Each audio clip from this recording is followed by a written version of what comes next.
Telugu digital media network లో political కేటగిరీలో #1 కేవలం 72 గంటల్లో 1,50,00,000 వ్యూస్ పైగా పాపులర్ టీవీ నెట్వర్క్. నమస్తే, వెల్కమ్ టు తెలుగు బావుటి. ఇప్పుడు మనతో పాటు ఉన్నారు కాంగ్రెస్ పార్టీ సీనియర్ నాయకులు డాక్టర్ బెల్లనాయక్ గారు ఉన్నారు. బెల్లనాయక్ గారు నిన్న కడియం శ్రీహరి కాంగ్రెస్ పార్టీపై అలాగే కాంగ్రెస్ పార్టీ మంత్రులపై కొన్ని వ్యాఖ్యలు చేశారు. మీరేమో ఎలక్షన్ ప్రచారంలో కాళేశ్వరం 1,00,000 కోట్ల ఆవిడని చెప్పేసి ప్రచారం చేశారు. కానీ కాంగ్రెస్ మంత్రులు చెప్పినారు కాళేశ్వరం వ్యయము 93,000 కోట్ల ఖర్చని చెప్పేసి. ఎట్లా చూస్తారు, నిజంగా 93,000 కోట్లు ఖర్చయిందా కాంగ్రెస్ పార్టీ కాళేశ్వరం వ్యయము?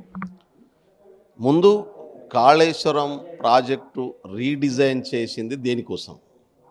నీళ్ళ కోసమా? రీడిజైన్ పేరు మీద పైసల్ని దోసుకోవడం, దొంగతనం చేయడం కోసమా?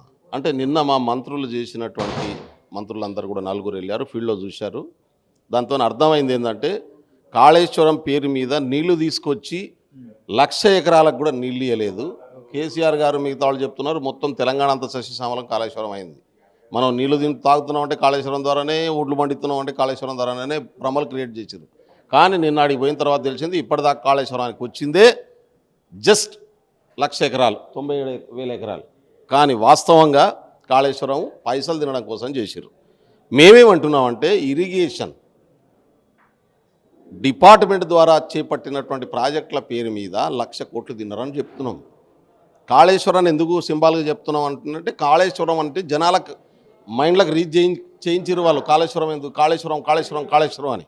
కానీ కాళేశ్వరం అనేటటువంటిది ఇరిగేషన్కు సింబల్గా మారినటువంటి పరిస్థితుల్లో ఇరిగేషన్ డిపార్ట్మెంట్లో జరిగినటువంటి అవినీతి మీద కాంగ్రెస్ పార్టీ చెప్తా ఉన్నది. వివిధ ప్రాజెక్టుల పేరు మీద 1,00,000 కోట్లకు పైగా తిన్నటువంటి పరిస్థితి ఉంది. ఒక్క కాళేశ్వరం ప్రాజెక్టులోనే 50,000 కోట్లు తిన్నరాలు. ఇప్పుడు మీరు ప్రాణహిత చెవులను పునరుద్ధరిస్తామని చెప్తున్నారు, నిజంగా జరిగే పనేనా? అంటే గతంలో డిజైన్ అయింది, దాంట్లో 11,000 కోట్లు ఖర్చు పెట్టిండ్రు, 69 కిలోమీటర్ల కాలువలు తోవిండ్రు, ఒక్క లిఫ్ట్ కట్టి అక్కడ డ్యామ్ కడితే నీళ్ళు వచ్చే పరిస్థితి, ఆడికెళ్ళి డైరెక్ట్గా నీళ్ళు తీసుకొచ్చేటటువంటి పరిస్థితి అయిపోయిందని పక్కన వదిలిపెట్టారు. అది కూడా చేస్తాం, ఇది కూడా చేస్తామని చెప్పిండ్రు. 2 అబద్ధాలు జరిగినాయి గతంలో. దీంట్లో వ్యాపం సంస్థ ఏదైతే సర్వే చేసిందో 180 టీఎంసీల వాటర్ అక్కడ అవైలబిలిటీ ఉందని గతంలో చెప్పింది. కేంద్ర ప్రభుత్వ సర్వీస్లో ఉన్నటువంటి సెంట్రల్ వాటర్ బోర్డు కూడా దాన్ని ధృవీకరించినటువంటి పరిస్థితి. రీడిజైన్ చేయకుండా జరిగి ఉంటే అది 35,000 కోట్లలో అయిపోయేది. 8 సంవత్సరాల క్రితమే ప్రాజెక్ట్ కంప్లీట్ అయ్యేది. 16,00,000 ఎకరాలకు నీళ్ళు వచ్చేటి, హైదరాబాద్కు కూడా తాగడానికి మంచినీళ్ళు వచ్చేటి.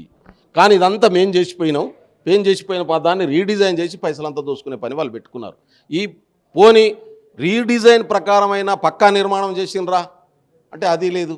5 సంవత్సరాలకు గట్టిగా వాన వస్తే గట్టిగా వస్తే కొట్టుకుపోయేటటువంటి పిల్లర్లు వేసిండ్రు. 5 సంవత్సరాల్లో కుంగిపోయినాయి. 100 సంవత్సరాలు ఉండాల్సినటువంటి డ్యాములు, బ్యారేజీలు ఎప్పుడో బ్రిటిష్ వాళ్ళు కట్టిన 200 సంవత్సరాలకు ఇప్పటికీ కదలనటువంటి పరిస్థితి ఉంది. నాగార్జున సాగర్కి ఇంత పెచ్చ కూడా ఉన్నటువంటి పరిస్థితి ఉంది. అంత గట్టి నిర్మాణాన్ని ఎందుకు ఇవాళ డైల్యూట్ చేసేటటువంటి ప్రయత్నం చేశారు? కాబట్టి ఏ రకంగా చూసినా కాళేశ్వరం ప్రాజెక్ట్ అనేటటువంటిది పైసలు తినడం కోసం రీడిజైన్ చేసినటువంటి ప్రాజెక్టు తప్ప నీళ్ళు ఇవ్వడం కోసం చేసింది కాదు. 11 పిల్లలు మళ్ళీ కడతారా మీరు? అటు ప్రభుత్వం ఆల్రెడీ దాని మీద ఏం చేయాలనే నిర్ణయం తీసుకుంది. టెక్నికల్ కమిటీ పోయింది, ముఖ్యమంత్రి గారు పోయారు, 4 మంత్రులు పోయి రివ్యూ చేశారు. ప్రభుత్వం నిర్ణయం కట్టాల్సిందే కదా. అది కట్టాలన్నా, కాంట్రాక్టర్తో కట్టియాలన్నా, ఎవరు కట్టాల్సి ఉంటుంది, ఎవరు బాధ్యత తీసుకోవాల్సి ఉంటుంది, ఇదంతా కూడా ప్రభుత్వం నిర్ణయం తీసుకుంటుంది. ఇది పార్టీ నిర్ణయం కాదు. జ్యుడిషియల్ ఎంక్వైరీ జరిపిస్తారా మీరు? కాళేశ్వరం మీద జ్యుడిషియల్ ఎంక్వైరీ జరిపిస్తారా? నేను ఆల్రెడీ మా కన్సర్న్ మంత్రి మా ఉత్తమ్ కుమార్ రెడ్డి గారు ప్రకటించారు. జ్యుడిషియల్ ఎంక్వైరీకి సంబంధించి ఖచ్చితంగా జ్యుడిషియల్ ఎంక్వైరీ జరుగుతుంది దాని మీద. సో మీరు కాంగ్రెస్ పార్టీ లాయల్టీ ఉన్న వ్యక్తి, సో మీరేమైనా ఎటువంటి పదవి ఆశిస్తున్నారు? ఏమైనా ఎంపీగా పోటీ చేసే అవకాశం ఉందా మహబూబాద్ నుంచి? నేను ఎమ్మెల్యే అడిగాను, పార్టీ వేరేళ్ళకి ఇచ్చింది. పార్టీ ఎవరికి ఇచ్చినా వాళ్ళ కోసం పనిచేసి గెలిపించాలి. నేను ట్రైబల్స్ డిపార్ట్మెంట్కి ఇన్ఛార్జ్ కూడా ఉన్నాను కాబట్టి 12 సీట్లలో 9 ట్రైబల్ సీట్లు గెలిచాము. మ్యాక్సిమం ఈసారి ట్రైబల్ ఓట్లన్నీ కూడా కాంగ్రెస్కు మళ్ళీ ఇద్దామని అనుకున్నాం. అదే జరిగింది. ఊహించనటువంటి పరిస్థితుల్లో పద్ధతుల్లో ఇవాళ ట్రైబల్స్ అంతా కూడా కాంగ్రెస్ ఓట్లేసి గెలిపించారు. కాబట్టి ఖచ్చితంగా పార్టీ, నేనైతే పార్లమెంట్ టికెట్ అడుగుతున్నాను, పార్టీ నాకు అవకాశం ఇస్తుందని భావిస్తాను. ప్రజాపాలన సరిగా జరుగుతుందంటారా? అద్భుతంగా జరుగుతుంది, బ్రహ్మాండంగా జరుగుతుంది. ఇప్పుడు తాళాలు వేసిన గడికి ఓపెన్ చేసి ప్రజాపరం చేసినటువంటి పరిస్థితి ఉంది కదా. బారికెట్లు తొలగిస్తే ఇవాళ జర్నలిస్టులు, మీడియా కూడా ఎప్పుడు ప్రగతి భవన్లోకి ఎంటర్ కాలే కదా. ఇవాళ ప్రజాభవన్గా మారిన తర్వాత ప్రజలంతా ఎంటర్ అవుతున్నటువంటి పరిస్థితి చాలా స్పష్టంగా ఉంది కదా, క్లియర్గా ఉంది కదా. సెక్రటరియట్లో ముఖ్యమంత్రి కార్యాలయం చూసిన మీడియా జర్నలిస్ట్ ఉన్నాడా? లేడు కదా. కానీ ఇవాళ జర్నలిస్టులు అందరూ కూడా ముఖ్యమంత్రి యాంటీ రూమ్లో కూర్చుంటున్నటువంటి పరిస్థితి ఉంది కదా.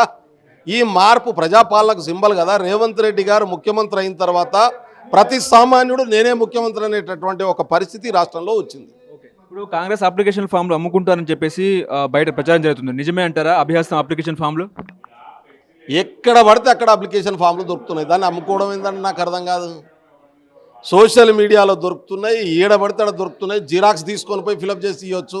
దాన్ని అమ్ముకోవడం ఏంది నాకు అర్థం కాదు. ఇదే టీఆర్ఎస్ పాలన అమ్ముకోవడానికి కాగితాలు కూడా జీవోలను దాచిపెట్టి జీవోలను అమ్ముకొని పేపర్లను దాచిపెట్టి అది ఉండదు. కాంగ్రెస్ పాలనలో పారదర్శకత ఉంటుంది, ఓపెన్గా ఉంటుంది. మీ వాట్సాప్ తీయండి, అన్ని గ్రూపులలో అప్లికేషన్ ఫామ్లు దొరుకుతాయి.